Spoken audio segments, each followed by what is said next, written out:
You have landed on the daily objective from the Ayn Rand Center UK. I'm Jonathan Hoenig from capitalistpig.com, along with James Valliant from Creating Christ, The Passion of Ayn Rand's Critics, and so many other great scholarly materials, objectivist and otherwise. So James, it's always great to be able to speak with you and to cover some really breaking life and death events from the Middle East, where there is a war, multiple wars going on, and perhaps at least a little tiny modicum of some justice that we're going to get into this morning. But it's great to be with you. Always great to be with you. When I heard about the Israeli strike on the Houthis, these are the happy moments. All you can say is that it was completely, I mean, we'd have Haaretz saying it was just morally justified. And so that's a step forward. Everyone can see after the attack on Tel Aviv. I mean, they had to, as we were discussing before we went on, the Houthis had to jerry-rig an Iranian drone, in effect, to go out of its way over the sea to obtain access to Tel Aviv, mind you, over the Mediterranean. Otherwise, it probably would have been shot down. But they managed to get through, and they killed this innocent man, injured several other people. A brutal, vicious attack on civilians from these jihadist monsters supported by Iran.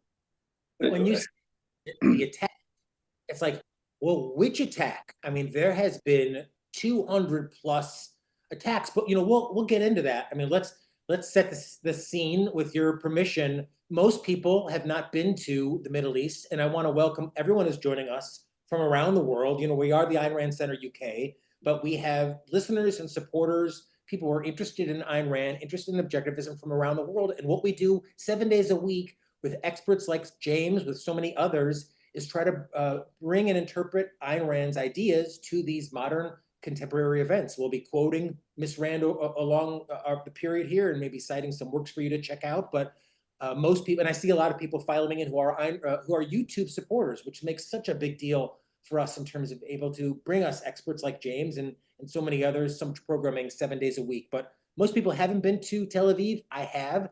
This is me on the coast in Tel Aviv, which in fact was exactly what was attacked and has been attempted to be attacked 200 plus times by the Houthis, the Iran-supported militia. I'm a lot happier than I look. I think I happen to be distracted, but at this beautiful, about 5 years ago with my family, Tel Aviv is this amazing, modern, gorgeous coastal. It's a coastal metropolis full of commerce, full of culture.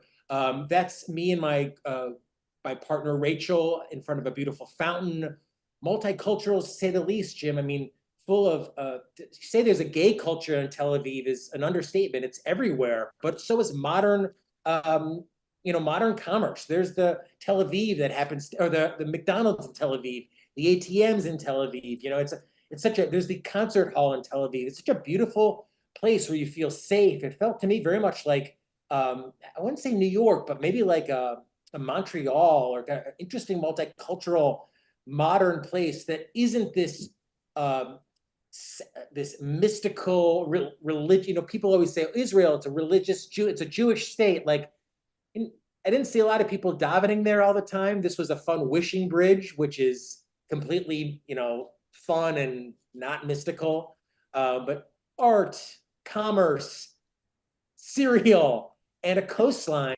And Jim, of course, that's what was attacked. And here's the video from Wall Street Journal. This was just, 3 days ago? Yeah.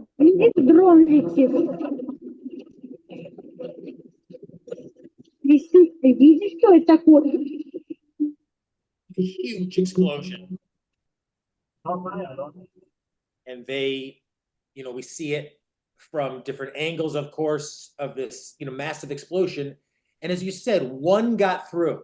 One got through after attempted attacks on Israel, basically since the 7th, October 7th, 200 plus missile and drone attacks from the Houthis in Yemen. Exactly. It's been reported more than 200 attacks from the Houthis. Now, wait a minute. Only when someone dies does it call for a reaction? That's my disappointment. Why 190 some attacks ago why wasn't Israel attacking the Houthis? And by the way, why wasn't, I mean, there have been British and American attacks on the Houthis for interfering with international trade. That's an important, bottleneck in international trade, the Red Sea and the Gulf of Aden. And so American and British naval forces have been attacking the Houthis as well. But but what's behind it all is Iran. We all know that whether it's Hezbollah from Lebanon, Hamas from Gaza, the Houthis from Yemen, or these other, the straight attack of hundreds of missiles that came that one night over from straight from Iran to Israel. Iran. You say there's several fronts, there's several wars. There's one war, ladies and gentlemen, the war against militant Islam, the war against Iran, the war against these jihadist nightmare monsters who did October 7th. So why is it, though, that America and Israel have to wait until people are dead? American bases were being attacked by these Hezbollah and Iran-backed affiliates in Syria and Jordan and Iraq. And how many? Dozens and dozens and dozens of attacks. And what was the American policy? Well, when someone dies. So we have to wait, we have to sacrifice, we have to, in effect, kill our own guy before we take rational steps at self-defense. Ayn Rand understood self-defense, ladies and gentlemen. Read her article on the man's rights, the nature of what rights are. When someone starts using aggressive force, initiating physical force against you, you have, and if you can, you not only have a right, but if you can, you have a moral responsibility to fight back even before anyone gets killed or injured. So why it is that Israel waited until someone died to hit the Houthis directly, and the Israelis have a much more powerful military. This was a jet plane that went in there and struck oil facilities. Yes, it struck military facility, but it also struck, importantly, storing and refining capacity in a very important Iranian oil facility. That's who we want to take it to. So I like that. I really like that aspect of it, where the Israelis are taking it to Iran. Not directly Iran, but Iranian oil facilities there in Yemen. That is absolutely critical. That's the good news. Bad news, why does America wait until someone dies before actually taking action, even when they're being fired on dozens and dozens and dozens of times? Yeah, that's what's so interesting here is it's only because Israel's defenses are so good that they've been able to swat down these increasingly sophisticated attacks. That in itself is not only an amazing military and technological marvel, but it's a terrible expense and ongoing threat. This isn't even, Dr. Binswanger used to say, or has said, that the threat of force is force. This isn't even the threat of force. It is this actual force.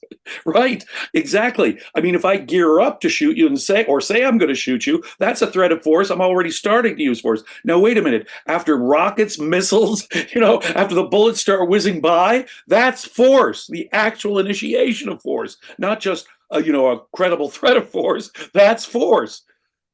And as you pointed out, and here's the story, I believe, from the Jerusalem Post, or another fairly, I think, a very credible source.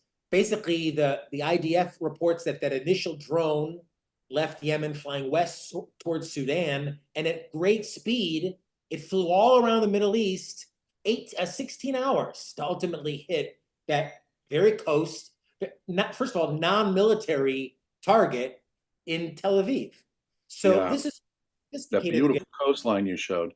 You pointed out not only multi-religious, but gay culture in Tel Aviv. It's not just in Tel Aviv, it's in the military armed services themselves. I just saw a news report just today about gay couples serving in the Israeli army. Men, women who are homosexual, serving proudly with their pictures taken, and the IDF embracing them. The Israeli army now, under Mosaic law, of course, homosexuality is punished by stoning to death. So this isn't some conservative religious law being imposed.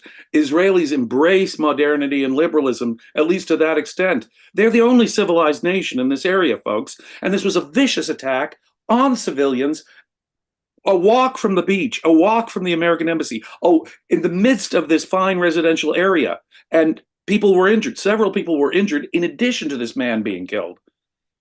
But Miss Rand has that seminal essay, The Nature of Government. And there's a lot to digest there, but end of story, to protect you, to protect you.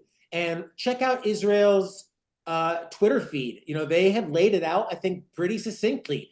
Since October 7th, the Houthis have fired more than 200 drones and cruise missiles at Israel. Today, I'm quoting now, we said enough. We will not let the Houthis or any other Iranian proxy terrorize the people of Israel. And they have laid this out. They said enough is enough. F-15s on their way to Yemen. And I mean, this to me is, people think this thing of Trump is so iconic. Him demanding a photo, I don't want to get into it, but him with his photo op after, to me, this is a pretty iconic tweet from Israel. Today, the Houthis found out, and they show this port, which is used to traffic ammunition and weapons from Iran to Yemen. They show the F-15s in the port. I think, it's obviously, Jim, it's the, fuck around and find out thing. I think that's pretty cool. And I actually tweeted, oh, bravo, more please. The Houthis would be in no position to attack Israel, which is hundreds of kilometers away, if it weren't for Iran. Iran is what makes it possible for these savages in Yemen to attack Israel at all, at all. And it is delightful to see Israel saying, yeah, it's this Iranian facility, it's the Iranian port of entry, it's the Iranian oil in there that we're attacking. We need to take it more directly. I think, Israel, you can see the power of Israel here. It was one of their military jets. These jerry-rigged drones that the Houthis get from Iran, that's cool. But, Israel has jet planes, and those jet planes can take out your facilities. And it's great to see Israel using its superior military muscle there. I think to take on Iran directly, they'll probably need America. They could do it in limited ways, and they have in Iran. But I think to really take on the Iranian regime, they would need and should have American help.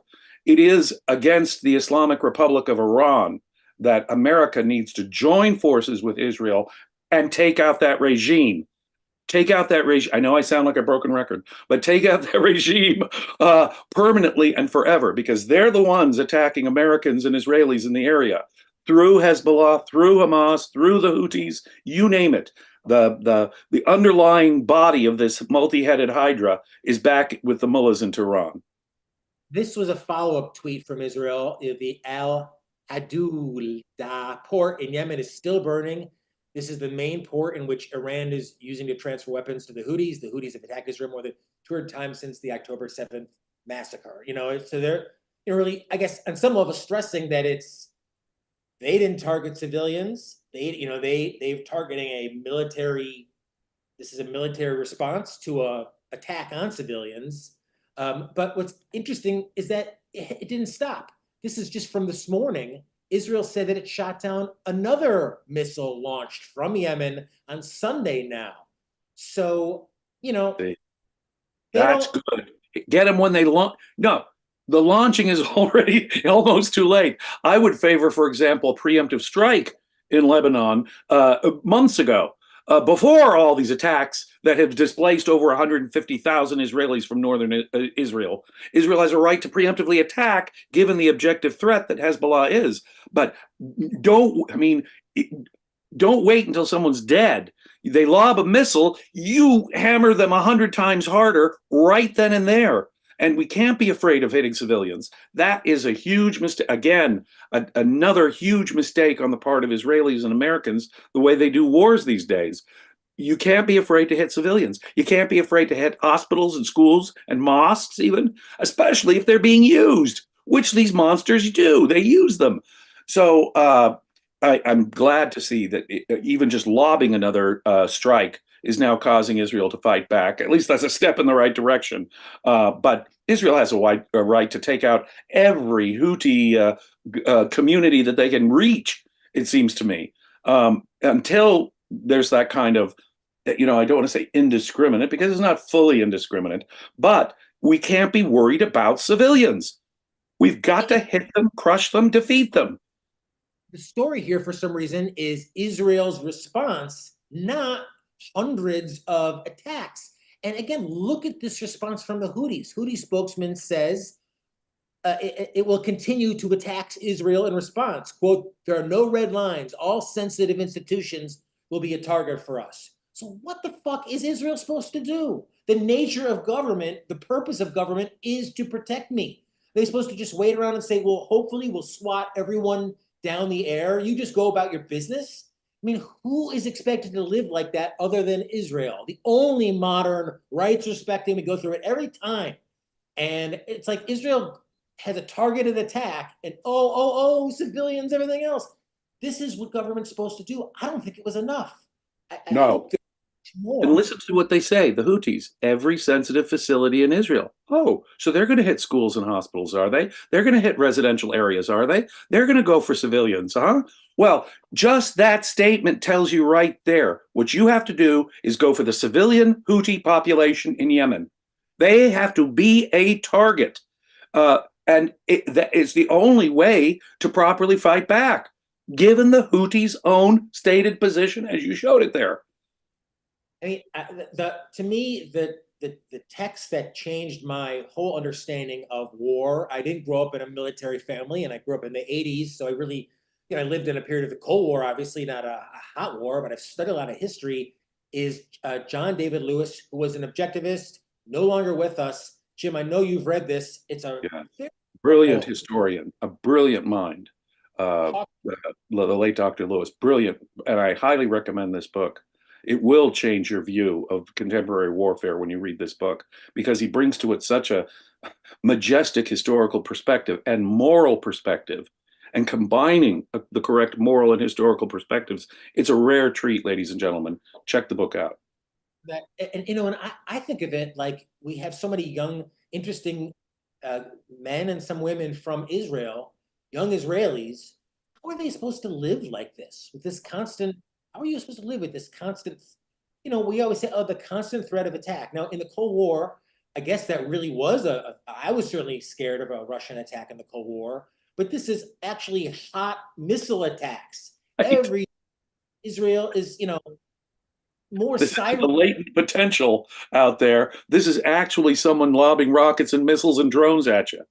Cruise missiles, sophisticated drones. I mean, what we're talking about here are post-attack.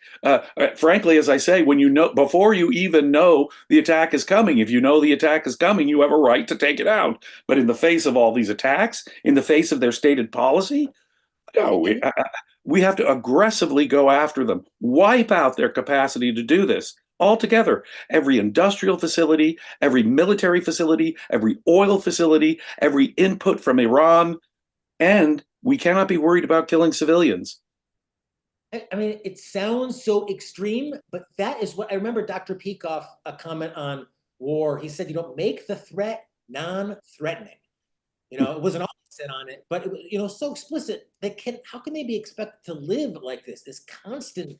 Because the violence will go on and on and on. The only alternative, look, when someone initiates force, Ayn Rand understood this. They have rejected reason. The use of force is the outright rejection of reason. Therefore, to treat these people like rational beings that might have respect for your rights or something, is a huge mistake. They've lowered themselves from the human level to the animal level. Animals can only deal with one another by force. They don't have a means of persuasion. They don't have a means of logically understanding things. And so they have to treat each other by force, whereas humans can treat each other by persuasion, but only in the context of reason and freedom. Once you have someone attacking you, they have to be treated like you would attack, like you would a bear that's attacking your campsite, or a lion that's attacking the safari. These are animals. You have to use greater force, and only force will do. It's not a time to debate or persuade. It is not a time to, call a UN meeting. It is a time to wipe out the enemy's capacity to hurt you altogether, to psychologically crush them so that they will be discouraged from ever doing so again. How much do you think that Israel's willingness to have a so-called ceasefire is only emboldening? All of a sudden, people want to be associated with the Palestinian resistance because, look, they took on Israel, they have their hostages, and they're getting a ceasefire. Instead of, who who wanted to be associated with Shintoism post World War II? We were moving on, new road, people, and that hasn't been established at all. The Oh, the Palestinian, opposite. the same ones that Israel came in. concedes the moral point, don't they? They concede the case. The real important case is the morality here. And in doing that, what they do is they concede the critical moral point. No, no ceasefire. No, defeat. You completely, unconditionally surrender, or we will continue to wipe you out. That is how it has to be approached. You do not, in the middle of it, while they have hostages, while they're still lobbing rockets, you call for a ceasefire. What you're doing is you're undermining your own moral case for self-defense. Israel has, with a button, could pick out the area you want to completely decimate, and they could do it. F-15s, whatever the weapons is, they've got them. They've got missiles and planes. They've got it all. So they could respond at any level, like, but they don't. And that, to me, is the moral paradox here. The moral crime of Israel. See, the bad guys are the bad guys. Of course, I'm not taking away any of that from Hamas and Hezbollah and the Houthis. They are evil, savage monsters. Don't get me wrong. But you know something? At a certain point, we in the civilized West, if we do not stand up for our own moral values, if we don't get our own act together and know what makes us morally superior and respond properly with the clarity that I've been trying to focus on here, we in effect are conceding the moral case. Look, if we simply because we're stronger doesn't mean we have to hold back and pull our punches. No, use your strength. Of course you're stronger. You're the rational, civilized, industrialized, technological world. You will be superior. Teach them the lesson that we are superior. And only that lesson of force will get through to these people, because persuasion and words ain't going to do it. They've reduced themselves to a subhuman level. Only force can stop them. And we have to use whatever force is necessary to completely stop them. And frighten them into not wanting to do this again. I don't mean to ellipse your comments necessarily, but like, the idea is to teach the 13-year-old boy and the 12-year-old, 11-year-old boy or 18-year-old boy now that they don't want to be associated with Jew hatred and violence towards Israel and mindless attacks. Like, we want to teach them that this is not a path for victory. There's no future in doing this. Oh. And, as you said, we're giving them the moral justification. You're right, Israel really is, and, Israel is basically saying, fuck around and find out. But find out what means if this. Why do we have these sophisticated weapons? We say, oh, well, this will deter them. But when we don't use them, that deterrence goes away. There is no deterrence to this superior, through these cruise missiles and F-15 fighters. Okay, what is the advantage of having these sophisticated jets and cruise missiles? If you don't use them, they know that you're a paper tiger. And UK, they've just funded. I'm sorry?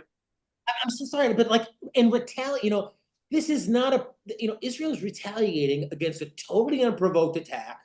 We've got the whole Muslim world cheering them on, seemingly. The Houthis in support of this. This, what is Israel supposed to do? Sit around and say, oh, well, this is life, just being constantly attacked by rockets. As hundreds of thousands of their own people are constantly being displaced or sent out of their home months and months and not able to get back to their homes and farms in the north of Israel or in the south of Israel or wherever it is the monsters are choosing to attack now. That is intolerable. The government is letting their own people down when they don't use whatever force they have to make their people safe. Conceding that moral point is part of this wider point about Western governments. The United Kingdom has refunded UNRWA, which teaches this very hatred, which teaches young Palestinians that it's a glorious thing to kill Jews and that to wipe out Israel and to martyr yourself. You die in the process. You could be no greater glory could come from martyring yourself in the great cause of killing Jews and destroying Israel. The same moral concession that the United Kingdom's refunding of UNRWA is this holding back, this pulling of punches by Netanyahu's government or by Biden's government. We've got to stop pulling our punches when it comes to the bad guys. We've got to tell them, and just that would have a huge effect. Just the moral clarity. You know, Ayn Rand once said that if the West, back in the 60s, mind you, 20, 30 years practically before the Soviet Empire fell, Ayn Rand said that the Soviets could collapse without the loss of a single American life if the West had showed some backbone and some moral courage, knowing that they've got some. And what happened? For all of Reagan's problems, and Ayn Rand was right about Reagan, but at least he called the Soviets an evil empire. At least he said, we're going to defend ourselves to the teeth against you guys. And what happened? They were a basket case, and a few years later, they completely fall apart. If we were to have the correct moral stance, that moral stance by itself would change the entire context of this conflict. But that would require better Israeli and American leadership than I'm afraid we currently possess.